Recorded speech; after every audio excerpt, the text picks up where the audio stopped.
Harvest time.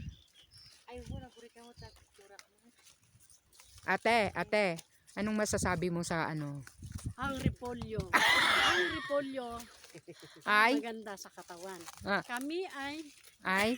nag-harvest ngayon. So, halina kayo.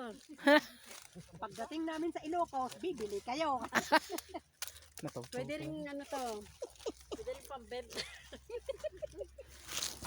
Para pamigay sa mga Wala, yakot.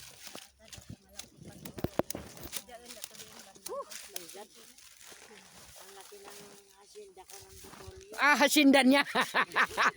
Asindera. Oy, nang aangkin ng hasinda ng may hasinda, oh. Ito mga kasama ko. Huh?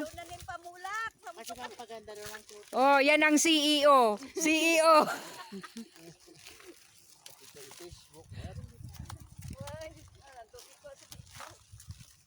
Oh, ang ganda ng tanawin, oh. Patikpit maganda. Tanaw na tanaw. Ang ganda ng tanawin. Nakatuwad gayam si Tala. Oo, kadayo ka kinang tinisa, pagbiit.